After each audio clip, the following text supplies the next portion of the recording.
I have been in US, in Canada. I was in Canada for almost 10 years. One day I have a dream, and the Lord spoke to me through one guy that I saw in my dream. And he told me, Diego, you have to go back to your country because you have something to do in Nicaragua. I'm going to teach you what are you going to do there.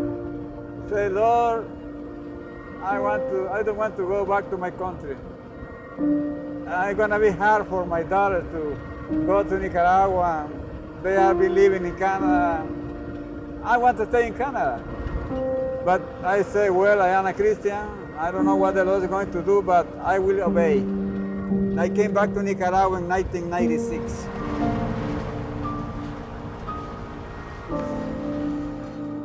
When my parents came back from Canada, when we came back here, it was hard on my sister and I because we didn't know much Spanish. Then the coffee crisis came, and I started seeing my dad go through this with my mom. Coffee went down per year 2000, 40 cents a pound. And for 7 years, it was a big problem for our coffee growers. Not only me, I see every coffee grower in Nicaragua dying. Nosotros perdimos amistades, gastamos todo lo que traíamos. Yo sentía que me quemaba. Incluso en ese tiempo fue tan horrible que hasta la familia te dan espalda. My dad has always been a very quiet man, and so he wouldn't share details of what was going on or numbers or anything like that, but we slowly started to notice them having to sell their trucks. We had to find a new house to live in that wasn't so much money. We would see him sad. We would see him go in his room and pray and cry. There's no way how to pay the money you owe. After 7 years, from $300,000, we went up to $1.5 million.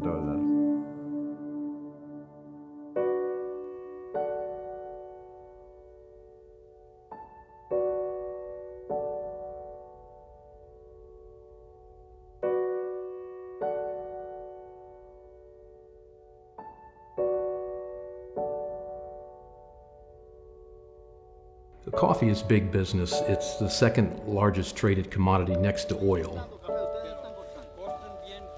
For 25 million families, it's their primary livelihood. As a commodity, it's dependent on the New York Board of Trade pricing. So when there's a lot of coffee, prices are low. When there's a supply issue or very little coffee, prices are high. But a farmer's costs are always the same.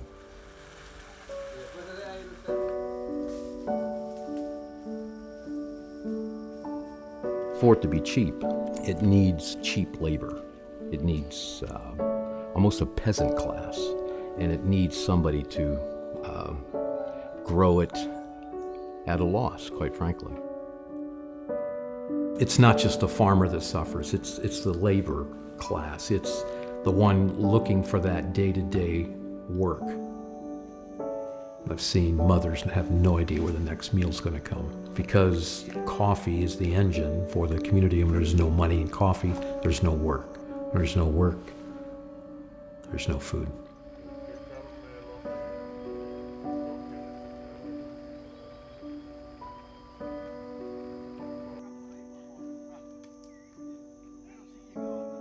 I broke down. My dreams broke down. We had no money for food. We had no money to pay the worker. We had no money to keep running the farm. Nothing to do. That's it. It's over. So when we were in that situation, I almost ran away from here. I have my Canadian passport. I talked to my wife, Gloria, we are leaving. I don't want to live anymore here. It's so difficult to live in Nicaragua. I go back to Canada, I never come back. But I remember when the Lord spoke to my heart, I said, Lord, if you told me that I have to come back here, you have something for me that I didn't see it yet. I didn't see it. I want to see it.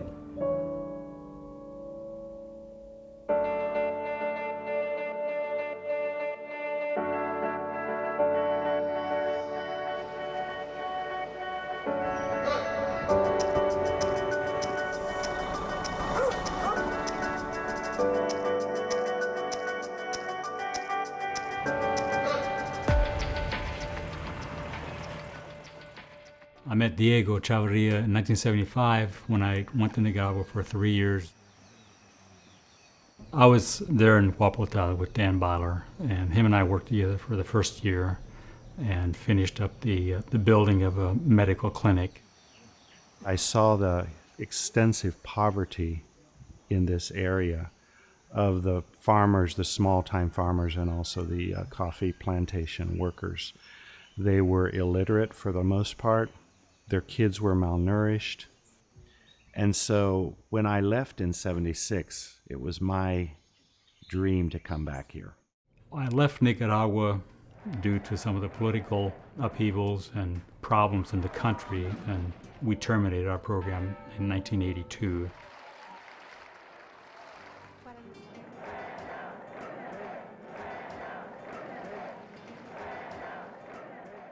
After 20 years, my wife and I went back to visit Diego, and we're talking to him about his coffee business.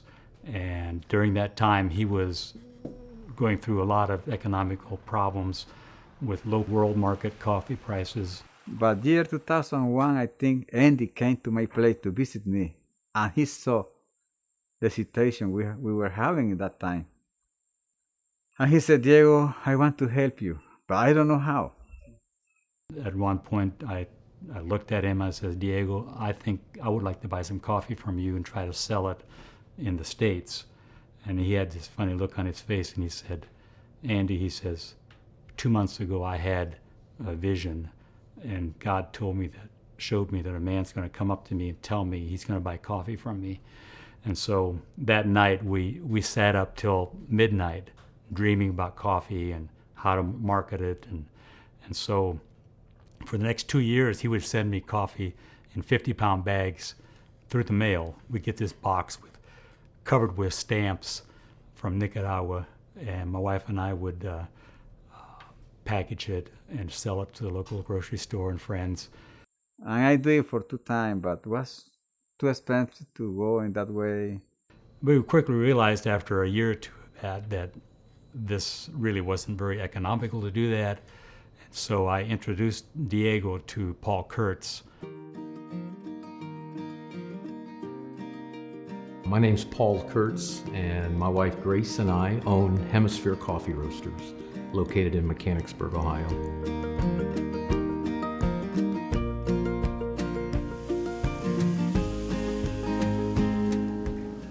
I became a coffee roaster really out of a need to help these farmers bring their coffee to North America. I kept hearing Diego Chavarria's name through people like Andy Troyer and Dan Byler. These were workers that came to Nicaragua 40 years ago. And I kept hearing about Diego. You need to meet Diego. And one day Paul called me, by year 2007, and he said, Diego, I want to meet you. I said, who are you? Andy Troyer talked to me about you, he said. I want to meet you. I want to go to your farm. And we went to the farm. And we were here for a little bit. And he asked me for a little bit of coffee, green coffee. I have no coffee. And I said, well, how big a farmer are you? 1 acre, 2 acres? I'm 600 acres. And so I felt it, a bit strange he didn't have any coffee. And then I began to learn about his own financial situation, that he was totally destitute, no money, owed the bank more than he could ever repay. And in fact, I found out he lost his farm and he was just a steward of it, a caretaker. This farm belonged to the bank. We have no control of the production. A farmer will sell coffee to a buyer, who sells to a buyer, who sells to a buyer. There's 6 different levels, most cases. Of course, every entity wants to make a little profit on that.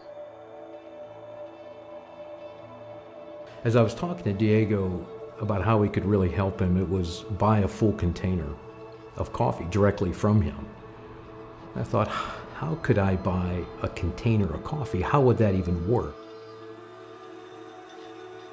A full container of coffee is 40,000 pounds, and it can be anywhere from $90,000 to $110,000.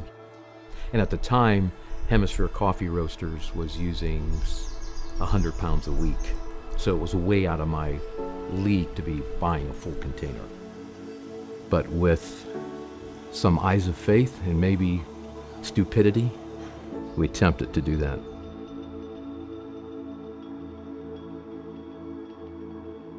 I was sitting around a table up at our main office in Ohio with a group of businessmen, and we said really what's needed to be done is to buy this container. It's $86,000 plus shipping of $4,000. We took a restroom break. We came back, and a gentleman had leaned over to his wife and then looked at me and said, "We're going to buy that container." I said, You're gonna what?" We make an arrangement for one container.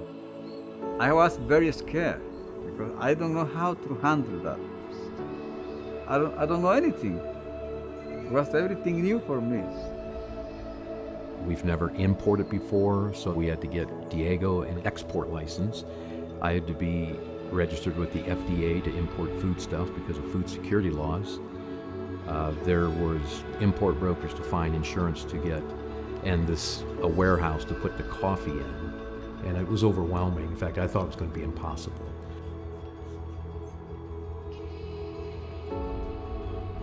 Finally, we did it. We shipped one container, we shipped it to US. $2, I think, a pound. In that moment, the price here was $1. And we got $1 plus, you know. We agreed to pay him, over twice what he would get on the local market. And that really was a price based on what good Nicaraguan was going to cost me up here. But all those 6 middle players are out of the picture, and I'm able to pay that totally to Diego. And that makes a big difference for the farmer.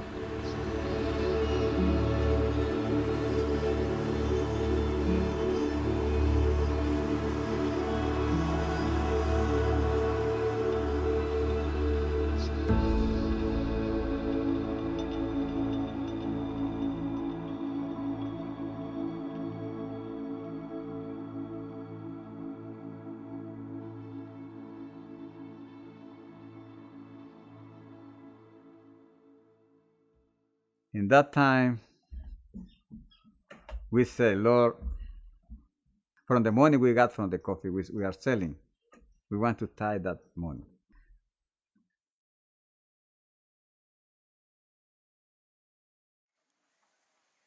He went to his brother, Leslie, and he said, "Leslie, I feel like God wants us to tithe." And he wasn't prepared for Leslie's answer. Leslie was, "I think we should too." The hardest thing I ever had in my life, tithe. I was a good guy.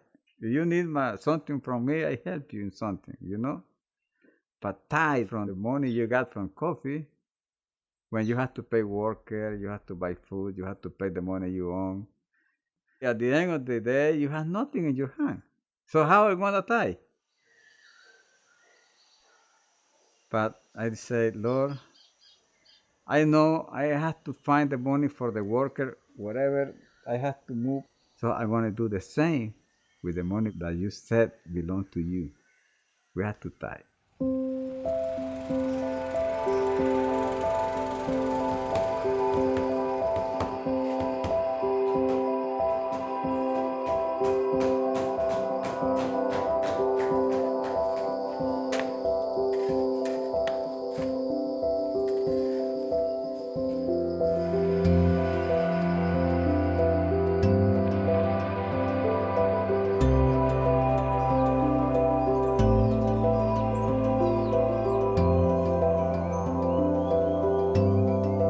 Diego uses discretionary money that he has to be a blessing to the community. Anybody that's working here, he tries to keep them working all year round. That's unusual for many farms. He pays them at least a third more than other farmers do and that the government requires. He has provided school teachers for the government school. He has brought medical clinics here. He's brought foodstuffs and passed it out to his workers. And he had faith that we need to be a blessing to the people that God brings into our paths.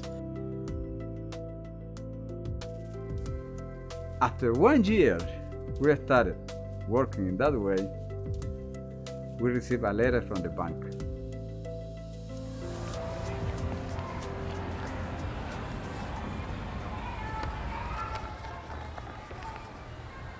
Señor Diego y Leslie Chavarria, estimados señores Chavarria, en relación al bien adjudicado Finca El Dorado, ubicada en Guapotá, La Dalia, con 367 manzanas. Mr. Chavarria, this is an offer for you. You have 60 days. If you get 20% of the money you owe to us, we will give your farm back. That moment was about $260,000. The money we had to find somewhere else to get the farm back. Pero la pregunta era, ¿dónde conseguimos esos $250,000? Si en ese tiempo nadie daba pero ni un peso por un cafetalero, porque todos estaban morosos, en clase C. So I said, Lord, this is from you. This is not from the bank. If you are moving in this way, you know where this money is. I'm going to talk to every bank around the city, see what happens. Vamos a creerle a Dios que algo Dios tiene. Pero yo sé que Diego orábamos, ayunábamos, íbamos a un banco, nos decían que no, salíamos francamente tristes, porque decíamos nosotros, si esto es de Dios, ¿por qué nos dicen que no? When I went to the major banks, nobody wanted to make business with me. I own to the bank, and when you own to the bank and you are not able to pay the money you own, nobody's gonna borrow money from you.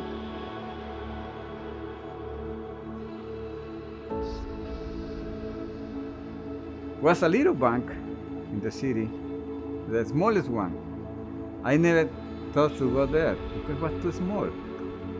So I said, Lord, that's the last one. I don't think something good there, but I will go. And I go to the little bank. So I give it to them, the letter, and I say, I want to buy my farm back. I have this offer. The Lord was there because the manager, another woman, she said, okay, we will send somebody else to see the farm, to see the crop, to see how it's everything. They came to the farm, they see everywhere. Let's see what happens. We will call you next week. I have only 1 more week left.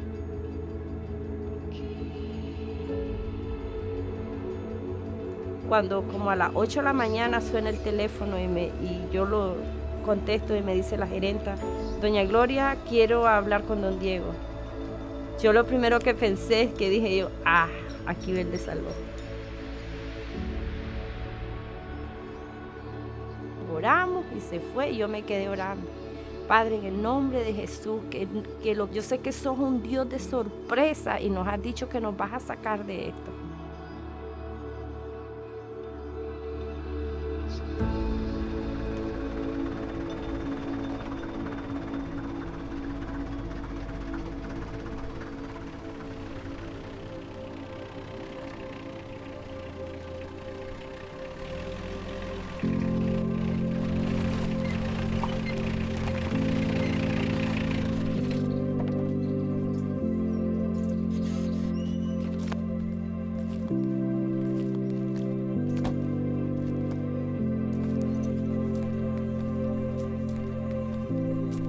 Exactly by the day of Thanksgiving in the United States, I'm never going to forget that.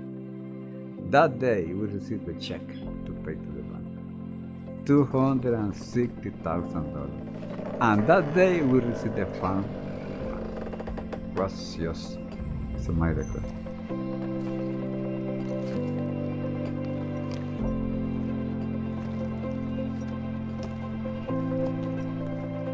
Life is not a piece of cake for Diego. He still has debt. He's committed to paying it off. He has coffee that he sells below cost to produce it because I can't take all his coffee every year. But I've seen him be a conduit of blessing. After God made a miracle and God gave him the farm back, his commitment with God became even stronger. I give thanks to the Lord now every day for those 7 years. The only 7 years in my life, because now I know the Lord in a better way than I knew him before. He doesn't drive a big truck. He doesn't live in the bigger house like everybody else dreams with.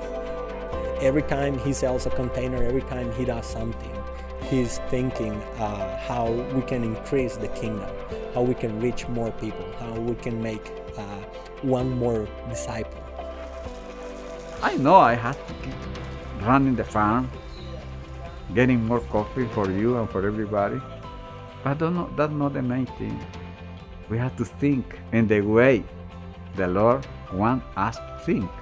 That's why we are sponsoring now churches, pastors, because we want to see more and more people in the kingdom of heaven. Through the work with Diego and all the coffee and everything that we are doing here, we've been able to plant 26 churches. More than the 60% of the ministry budget comes from the coffee. And it's actually supporting and helping us to plant more churches in the mountains. I'd say, Lord, I know that when you told me to came back from Canada, that's what you were thinking in that moment. Well, not my mind, I wasn't there. But now I see what you want to do in that moment. Looking back 40 years now, those couple years of working in Nicaragua, demonstrating God's love through acts of service, little did I know back then were seeds that God was planting in the community, and we see those results of those seeds now. To see how God is using Diego's family is really exciting. And to see what God has done in this region in a holistic way just gives me encouragement that God has called us to do what we can. We don't often understand where that's going, but to be faithful in what He has called us to at the time. The Bible says it's not by might, it's not by swords, by my spirit.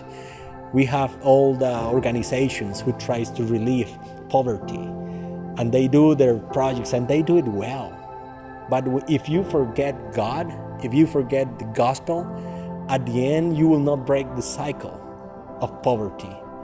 When you bring Jesus, you bring hope, you bring direction, you bring a purpose for people's life, and that will help them to see life in a complete different way. I've learned lessons of faith from Diego. When I don't know much, when I don't have much, God knows it all. And He owns it all. That if we're just willing to pass it on, His shovel's bigger than what we can put out. He had nothing, and yet he had faith that we need to be a blessing to the people that God brings into our paths. It's a lesson to me, and it's a lesson really to all of us. There's people whose life has been changed, whose families has been touched and has been restored, and that gives hope to the people. There are more important things to do than to follow what everybody is doing. The main thing is, for me now, what I am doing here for the kingdom of heaven.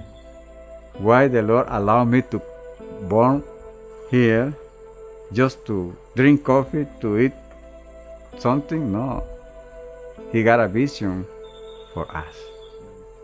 Are you doing your vision? That's the main thing. Are you following the vision that God has for you? Or you are following your own vision?